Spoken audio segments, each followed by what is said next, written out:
Hello and welcome to the second video in the Thought Academy series on how to avoid being manipulated. If you're concerned with being manipulated or misled by the news media, by what you read or see on TV, the movies or the internet, or by smooth-talking politicians, this workshop is for you.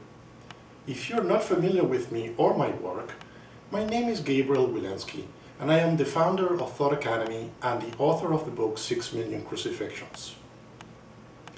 Even if you do not know me, it is at least quite likely you are either using one of my popular software products or know someone who does. I'd like to thank you for taking the time to watch the first video in this series where we covered how to avoid being manipulated by the news media. In that video, I gave you 14 strategies you can put to use right away to become impervious to the media onslaught we are exposed to on a daily basis. I would also like to thank every one of you who sent me questions or comments after the first video in this series. I love that. Please keep them coming. If you haven't watched that video yet, I suggest you do it right now. There's a link to it on the top of this page.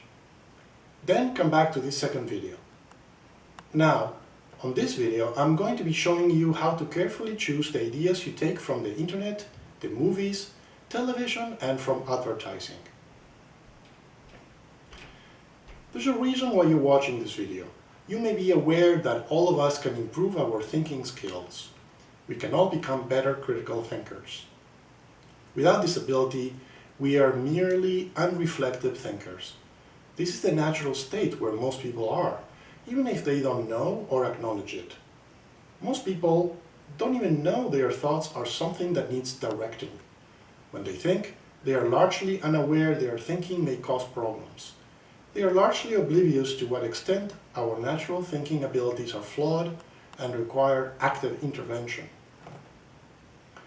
Most people are subject to the prejudices and biases of the social environment they live in.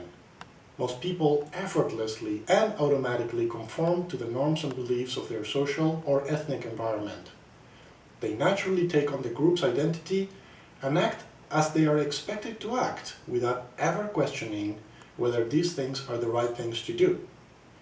Most people are unaware of our mind's natural tendency towards self-deception and of finding and using rationalizations or excuses for not doing the things you should be doing.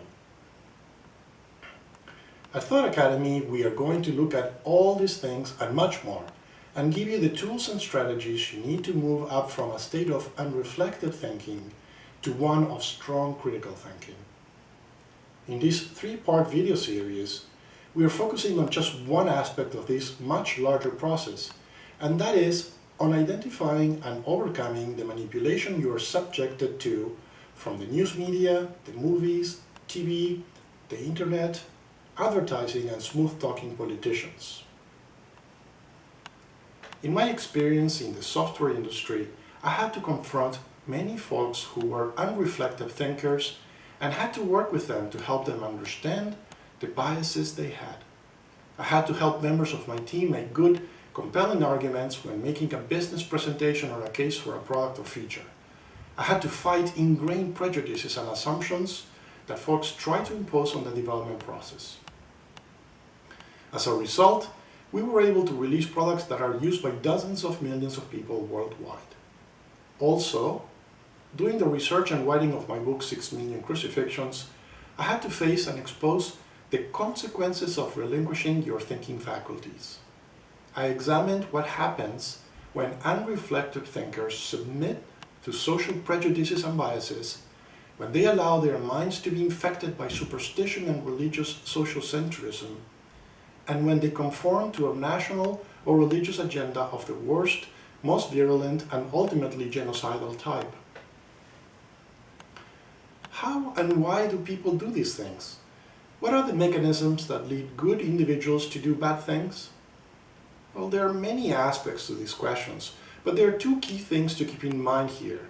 First, most people are unreflective thinkers who coast through life without ever questioning anything of any real depth, without ever wondering whether their egocentric impulses are good or bad, and whether they are social-centric influences they imbibe when growing up are any good for themselves or for others. Second, precisely because most people are unreflective thinkers, they can and typically are manipulated by unscrupulous politicians, advertisers, and others on the internet. So let's take a look at how we're being influenced by what we read or watch on television, the movies, and the internet. We need to start by understanding and acknowledging that social conventions spread and are ingrained in our minds through their dissemination via mainstream television programs, movies, ads, and information we find online on the internet.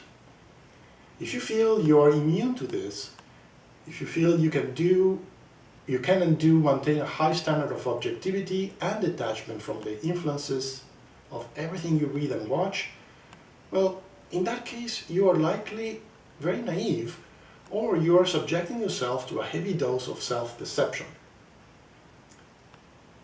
All of us are influenced by our historic environment, by our social group, by our friends and family, and of course, by the messages the media bombards us with day in and day out every single day of our lives.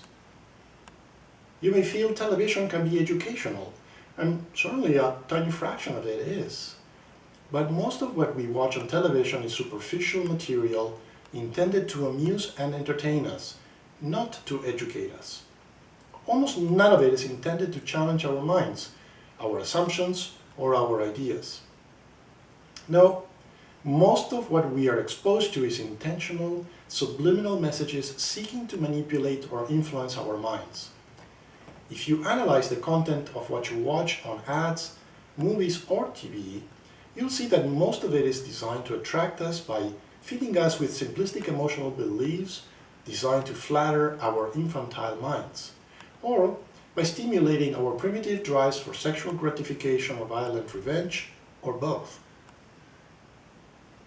Think of the time you spend every day surfing the internet, reading inane things people share on social media, visiting websites, or watching videos on YouTube. There's no doubt that some of the material out there is pretty good, accurate, and a good source of information. But it's certainly also true that some of it is inaccurate, misleading, and possibly even dangerous. The internet in general, and social media in particular, has become a recruiting base for mindless individuals who easily fall prey to clever manipulators that know exactly how to ensnare people with narrow-minded views. So, what can you do to stay above all this? You can start by carefully looking at your own actions and habits. Look at how long you spend watching television.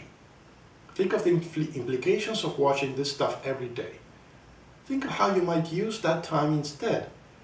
What other programs could you watch? What books could you read? Look at the type of content you watch. Realize that most content on TV is aimed at the intellectual level of a 12-year-old. What are the messages you are hearing on these programs? Pay attention, and you'll notice how many of these messages are meant to steer you in a particular direction, without, of course, ever explicitly telling you they're doing so. How many of them promote a particular social-centric or ethnic view? Are these messages making you more tribal? Are you becoming less tolerant of other countries, ethnicities, or societies? Are they making you less tolerant of the views of people with different religious beliefs or sexual orientation? Pay attention to how certain cultural norms are promoted or encouraged, while others may be discouraged. What taboos are being discouraged? Ask yourself whether there's any merit in any of this.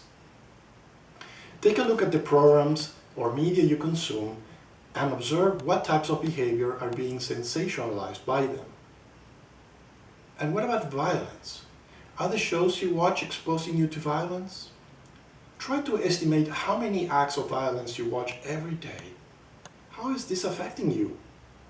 Are you being desensitized to it? Carefully observe the advertising you are exposed to. Advertising is, by definition, trying to persuade you to do something. They may want you to buy a product, Or perhaps they want you to vote for a political candidate or cause.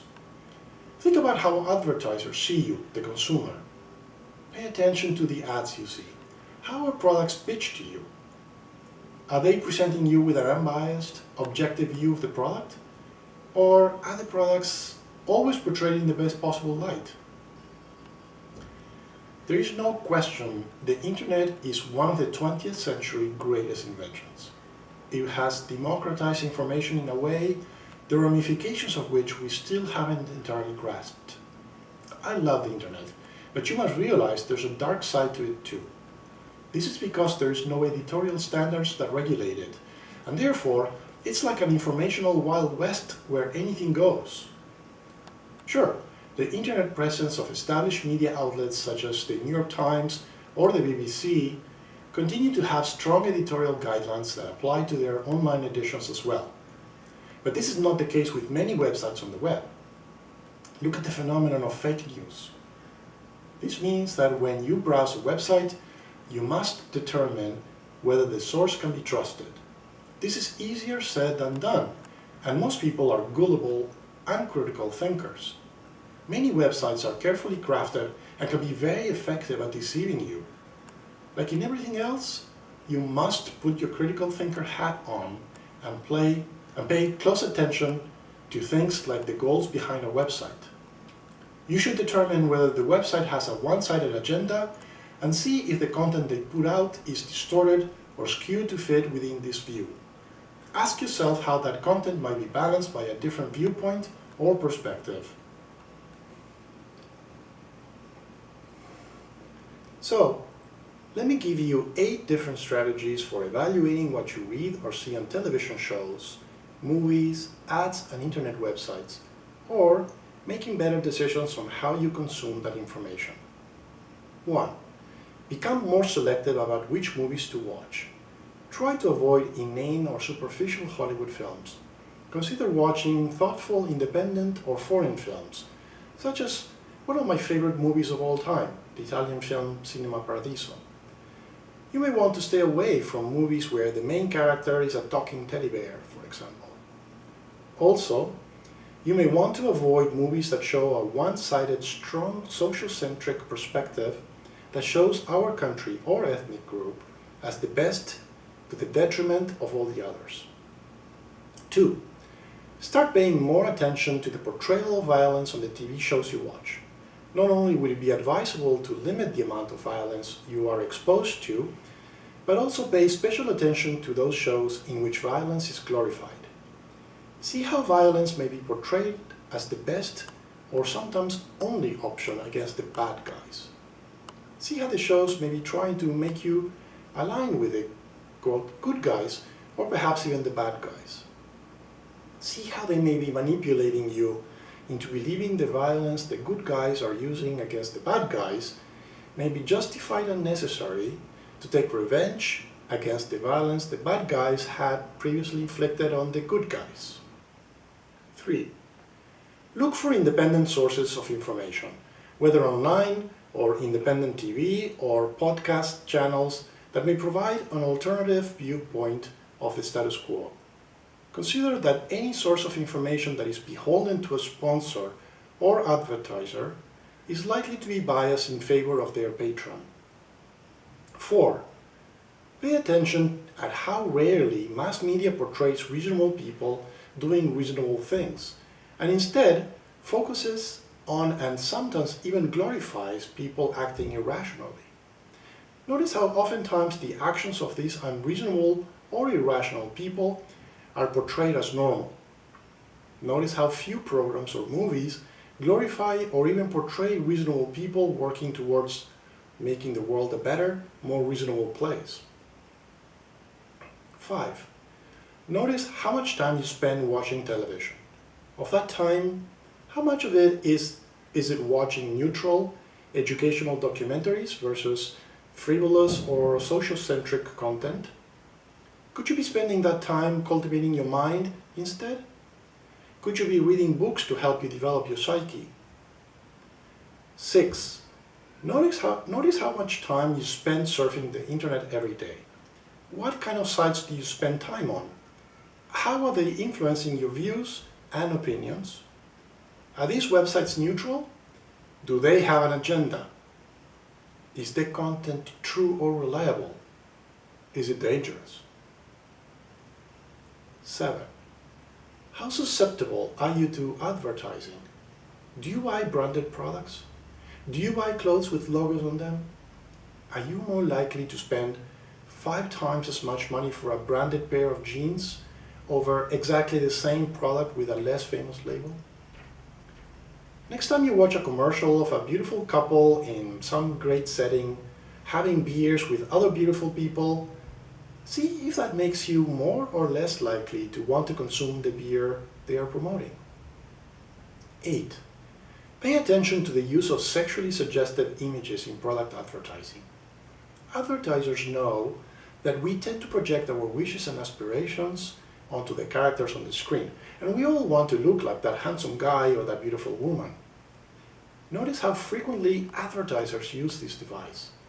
Consider whether it's true that by using whatever product they are promoting, you'll be more sexually attractive too. I'm sorry to disappoint you, but chances are you won't.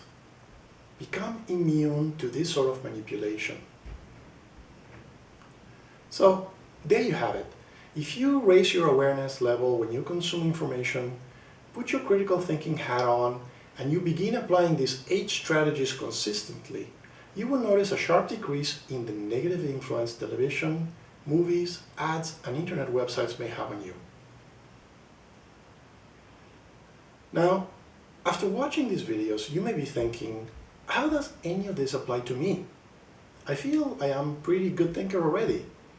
Well, you might be, and if so, congratulations.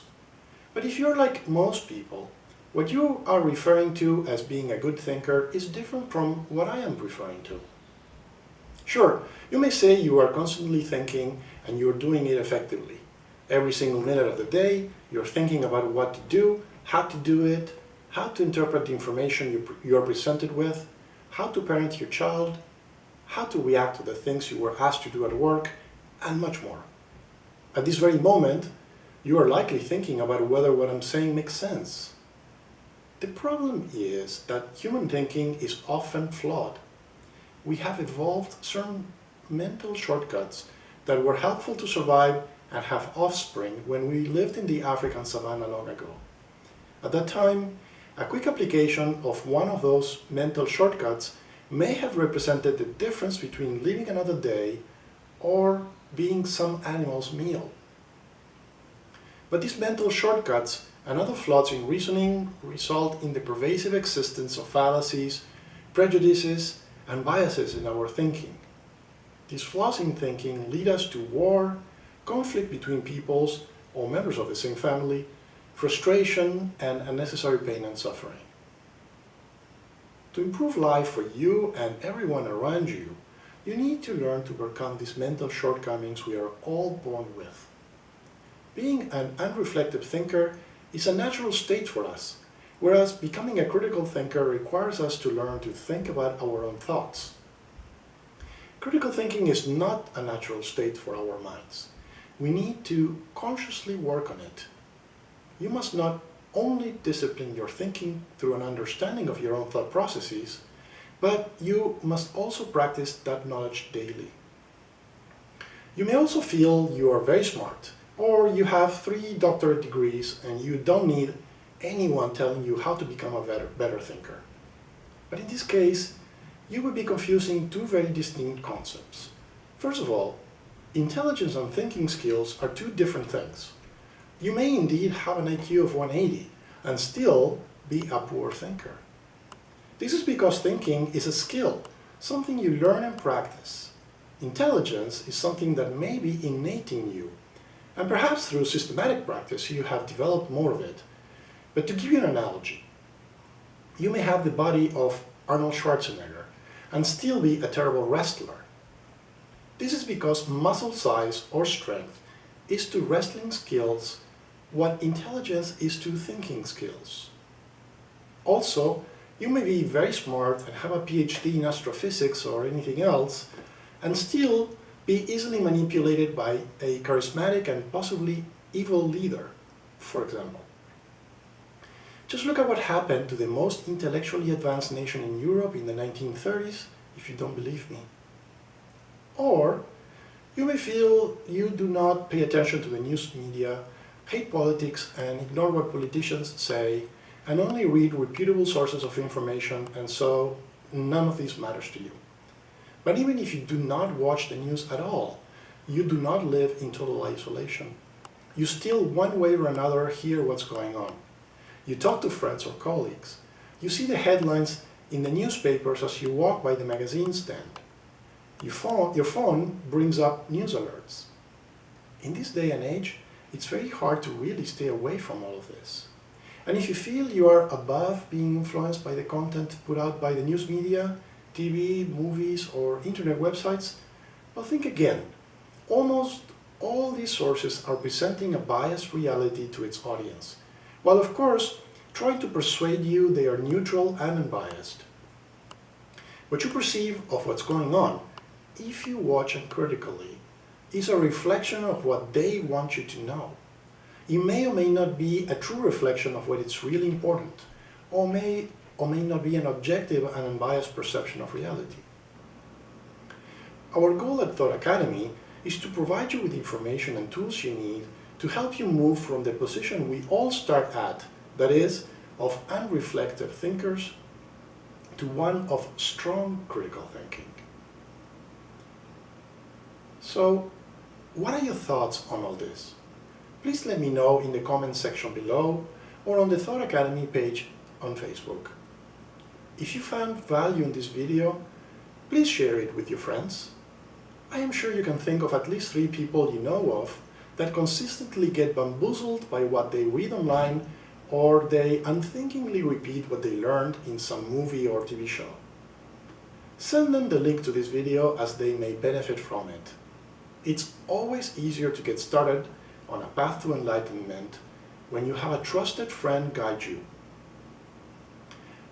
I hope that this training and the material in Thought Academy will seriously change the course of your life and those of your friends by improving your critical thinking skills.